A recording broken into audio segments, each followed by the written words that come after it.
کہ انہوں نے دین کی دعوت ایسے پھیلائی۔ اب آپ یہ دیکھیے ساسانی امپائر میں مغیرہ بن شعبہ رضی اللہ عنہ بڑے صحابی جو ہیں، انہوں نے ایک پورا ایسی ڈسکشن، ایسے دعوت پھیلائی تھی کہ ہمیں آپ لوگوں کی عقل مندی کی خبریں پہنچتی تھیں، مگر میں دیکھ رہا ہوں کہ آپ سے زیادہ بیوقوف قوم اور کوئی نہیں ہے، کہ ہم اہل عرب برابر درجہ رکھتے ہیں اور ہم میں سے کوئی ایک دوسرے کو غلام بنائے ہوئے نہیں ہے، سوائے اس کے کہ وہ کسی سے جنگ کرے۔ اس لیے میرا خیال تھا کہ آپ لوگوں میں سے بھی ہمارے جیسی ہی قومی ہمدردی ہوگی، لیکن آپ لوگوں نے تو عملی طور پر بہترین انداز میں مجھے بتا دیا ہے کہ آپ میں سے کچھ لوگ دوسروں کے دیوتا بنے ہوئے۔ آپ کا معاملہ کبھی درست نہیں رہے گا، کیونکہ ہم ایسا نہیں کرتے۔ تو میں خود نہیں آیا ہوں، بلکہ آپ لوگوں نے بلایا ہے۔ مجھے علم ہو گیا ہے کہ آپ کی حکومت کمزور ہو گئی ہے اور آپ لوگ ہار جائیں گے، کیونکہ کوئی ملک ان عادات اور خصائل کے ساتھ باقی نہیں رہے گا۔ تو ایرانی عوام نے یہ سن کر بولے کہ خدا کی قسم یہ عرب سچ کہہ رہے ہیں۔ اب مغیرہ بن شعبہ رضی اللہ عنہ نے پورا یہی میسج ان کو پہنچایا تھا، تو ان کے جاگیردار کہنے لگے خدا کی قسم اس نے ایسی بات کہہ دی ہے کہ ہمارے غلام ہمیشہ اس کی طرف مائل رہیں گے۔ اللہ ہمارے بزرگوں کو غارت کرے، وہ کتنے احمق تھے کہ عرب قوم کو ہمیشہ حقیر اور کمتر سمجھتے تھے۔ یعنی اب جاگیرداروں کو یہی خطرہ لگا کہ جناب ان کے غلام پورے آزاد ہو جائیں گے اگر ان کی حکومت بن گئی تو پریکٹیکلی ہوا یہ۔ تو اس طرح سے میسج پہنچاتے رہے۔ اب آپ دیکھیں کہ ایک جنگ میں، اب یہ دیکھیں یہ پورا ایویڈنس ہی میں آپ کو بتا رہا ہوں کہ دعوت ایسے پھیلی تھی۔ ہرمزان یہ گورنر تھے، ان کی جنگ ہوئی تھی اور وہ قیدی بن کے آئے تھے، اور پھر مدینہ منورہ میں ان کو لایا گیا۔ تو عمر رضی اللہ عنہ سے ملاقات وہ کرنا چاہ رہے تھے۔ انہوں نے کہا کچھ صحابہ کرام سے کہ جی آپ اپنے خلیفہ سے ملاقات کرائیں۔ تو یہ پوچھا عمر کہاں ہے؟ تو لوگوں نے کہا کہ جناب بھی وہ مسجد میں سوئے ہوئے ہیں، یہ رہے۔ وہ بڑے حیران ہوئے، ہرمزان جو یہ گورنر تھے، ان کے محافظ اور یہ ان کے گارڈ جو ہیں، یہ دربان کہاں ہے؟ تو لوگوں نے کہا جی ان کا نہ کوئی محافظ ہے، نہ کوئی دربان، نہ سیکرٹری، اور نہ ہی کوئی دفتر ہے۔ تو ہرمزان نے کہا یہ کوئی پیغمبر ہے؟ تو لوگوں نے کہا نہیں جی پیغمبر نہیں ہے، بلکہ مگر کام پیغمبروں جیسے ہی کرتے ہیں۔ تو وہ بڑے حیران ہو رہے تھے، ہرمزان جو کہ گورنر تھے، تو انہوں نے عمر رضی اللہ عنہ بیدار ہوئے وہاں، جب سو کے اٹھے وہ مسجد میں سو رہے تھے اکیلے، تو عمر رضی اللہ عنہ کہا یہ ہرمزان ہے؟ لوگوں نے کہا جی یہی ہے۔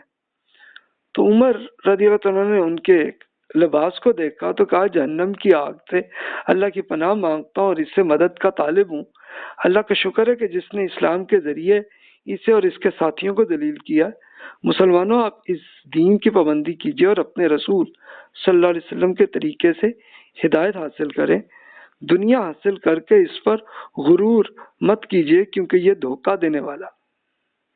ان اصل کیا تھا کہ ہرمزان کا ایک لباس جو بادشاہی لباس ہوتا ہے، بڑا بہت ہی امیر لوگوں کا جیسا ہوتا تھا وہ تھا، تو اس کو دیکھ کر کہا کہ بھی یہ اس سے میں پناہ مانگتا ہوں۔ تو وفد کا ایک ممبر نے کہا کہ جی یہ آواز کا بادشاہ ہے، تو آپ اس سے بات چیت کر لیں۔ عمر رضی اللہ عنہ نے کہا کہ نہیں جی میں اس کے جسم پر یہ لباس ہے، میں اس وقت تک بات نہیں کروں گا۔ پھر ہرمزان کا یہ ایک جو فخرانہ لباس جس پہ ایک فخر کا ہوتا تھا کر کے نارمل کپڑے پہن کے آئے، تو پھر عمر رضی اللہ عنہ نے بات کی کہ ہرمزان آپ کی غداری اور اللہ کے حکم کا انجام کیسا نظر آیا؟ یعنی اصل میں ہرمزان کا ایک یہ ایگریمنٹ ہو گیا تھا صحابہ کرام سے، ہم آپ سے جنگ نہیں کریں گے، لیکن پھر کر لی تھی۔ تو اس پہ عمر رضی اللہ عنہ نے ان سے بات کی۔ ہرمزان نے کہا کہ عمر دور جاہلیت میں اللہ نے ہمیں اور آپ کو تنہا چھوڑ رکھا تھا، تو ہم آپ لوگوں پر غالب تھے، کیونکہ اس وقت اللہ نہ ہمارے ساتھ تھا نہ آپ کے ساتھ، لیکن اب وہ آپ کے ساتھ آ گیا تو آپ ہم پر غالب آ گئے۔ تو عمر رضی اللہ عنہ نے کہا کہ دور جاہلیت میں بھی آپ لوگ اس لیے غالب تھے کہ آپ متحد تھے اور ہم منتشر تھے، تو آپ نے بار بار عہد شکنی کیوں کی؟ رمضان نے کہا کہ مجھے اندیشہ ہے کہ اس سے پہلے کہ میں آپ کو کچھ اطلاعات کروں تو آپ مجھے قتل کر دیں گے۔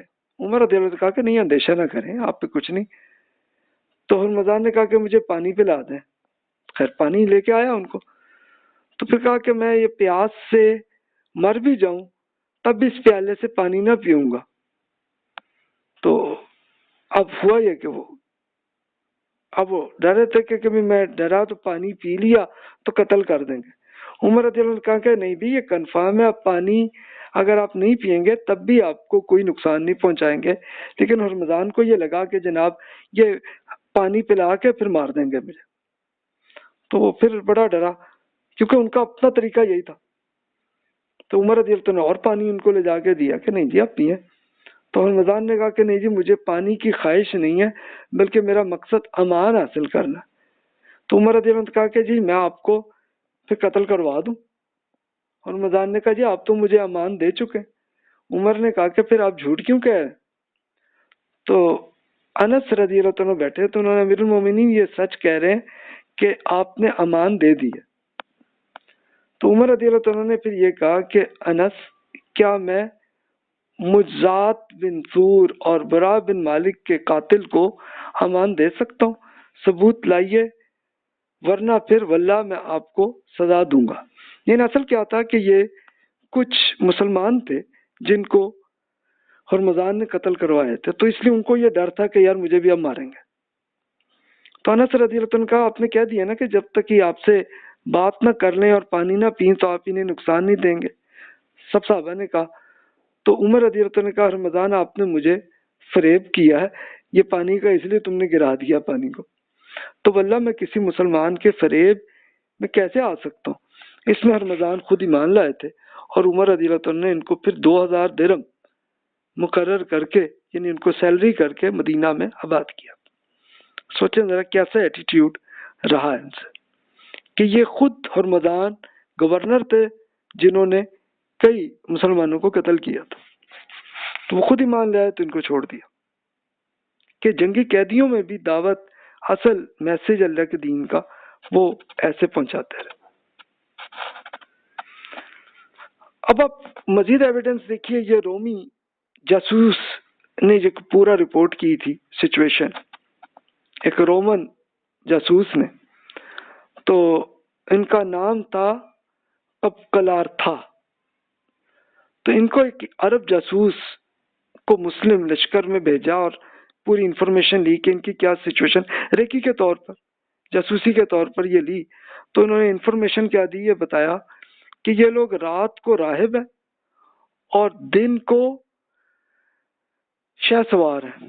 تو ان کے انصاف کا عالم یہ ہے کہ ان کے بادشاہ کا بیٹا بھی چوری کرے تو اس کا ہاتھ بھی کاٹ دیتے اور اگر بدکاری کا ارتکاب کرے تو اسے بھی سزا دیتے. تو اس پہ کپکلار نے کہا کہ اگر تمہاری یہ رپورٹ درست ہے تو پھر سطح زمین پر ان سے مقابلہ کرنے کی نسبت میں یہ بہتر سمجھتا ہوں کہ زمین کے اندر سما جاؤں.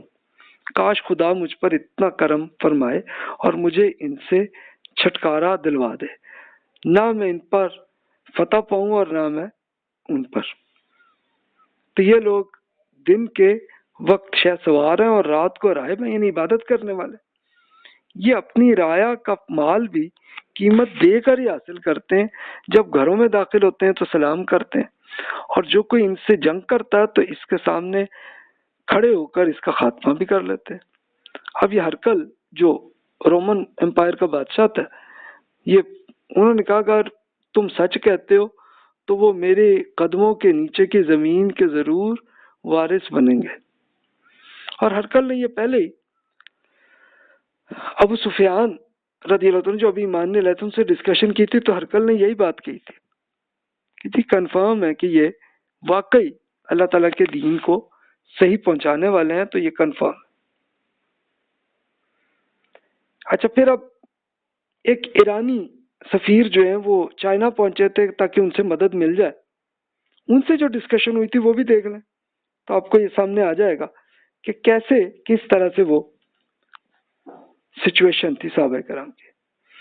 اب چائنا کے بادشاہ نے یہ پوچھا، مجھے معلوم ہے کہ بادشاہوں پر ظالم ہے کہ وہ دشمن کے مقابلے میں دوسرے بادشاہوں کی مدد کریں، تاہم آپ مجھے اس کی قوم کی حالت تو بتائیں کہ وہ آپ کے ملک سے نکال باہر کر دیا انہوں نے، یعنی اب تھا کہ اب یہ عراق اور ایران فتح ہو چکی تھی، تو اب وہ ایرانی بادشاہ نے اپنے ساتھیوں کو بھیجا کہ جی چائنا سے چلو مدد مل جائے.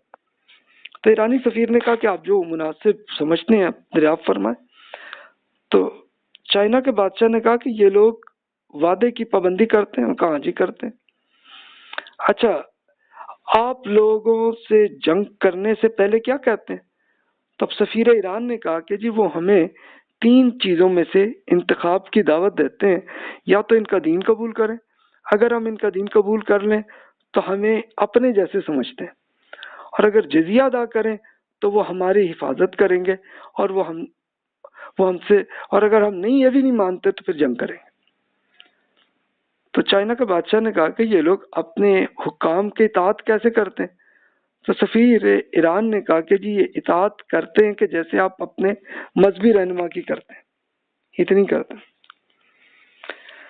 تو پھر چائنا کے بادشاہ نے کہا کس چیز کو حرام اور کس کو حلال کہتے ہیں؟ انہوں نے تفصیل بتائی. کہا کہ اچھا یہ وہ حلال کو حرام یا حرام کو حلال کر لیتے ہیں؟ کہا نہیں جی یہ بھی نہیں کرتے. تو پھر چائنا کے بادشاہ نے کہا یہ قوم کبھی تباہ نہیں ہوگی جب تک یہ حرام کو حلال اور حلال کو حرام نہ قرار دے. یعنی جو شریعت ہے اس پہ اگر عمل کر رہے ہیں تو پھر تو کوئی ان سے نہیں جیت سکتا، اور اگر یہ سے ہٹ جائیں گے تو پھر ہو جائے گا. اس کے بعد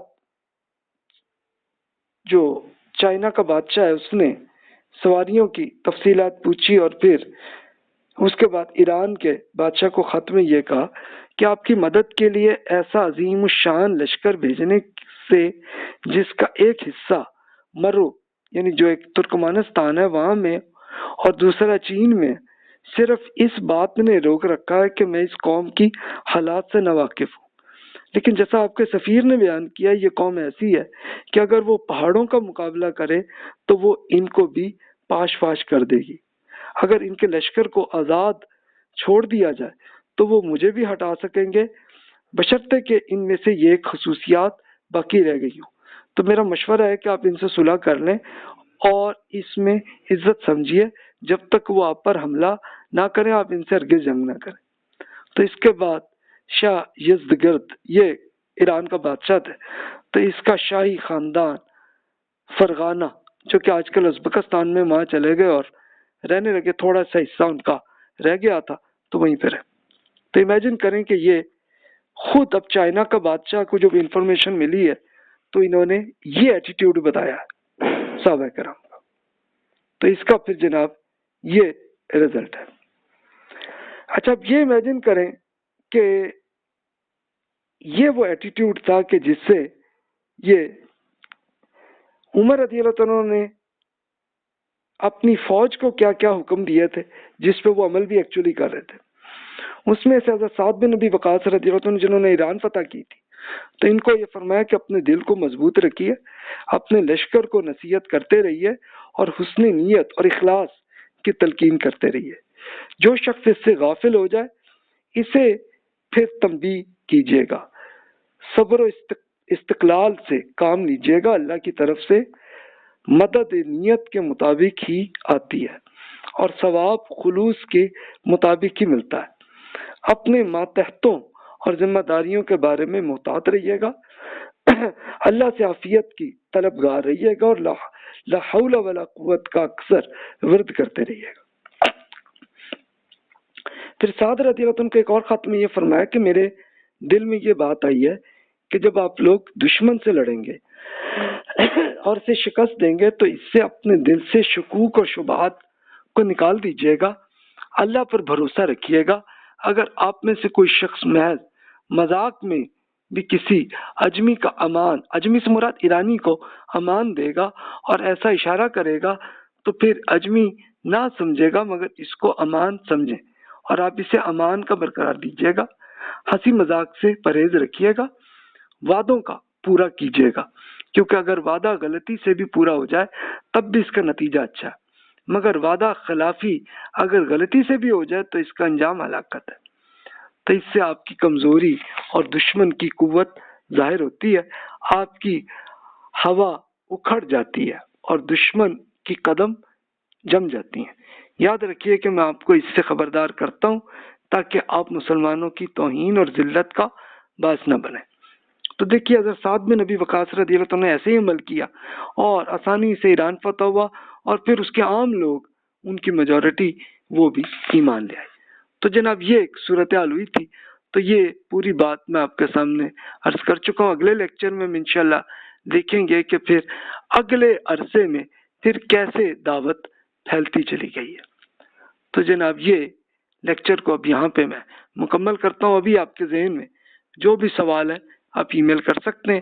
اگلے میں ہم انشاءاللہ دیکھیں گے کہ اور قومیں کہ جہاں جنگ نہیں ہوئی تو وہاں دعوت کیسے پھیلی، اور پھر اس کے بعد یہ تو صحابہ کرام کا پیریڈ گزرے گا، پھر ہم دیکھیں گے کہ جو دوسری جو بنو امیہ یعنی جو اب تابعین کی اگلی نسل میں یہ دعوت کیسے پھیلی اور اس کا رزلٹ کیا ہوا، اور پھر جب ہم نے اس کو چھوڑ دیا تو پھر ہمارا کیا ہوا۔ اس کو اگلے لیکچرز میں ہم پھر اپنے زوال کی ہسٹری کو بھی ہم بہت اچھے کچھ کافی لیکچرز کے بعد ہم سٹڈیز کریں گے۔ جزاک اللہ خیر، واحسن الجزا۔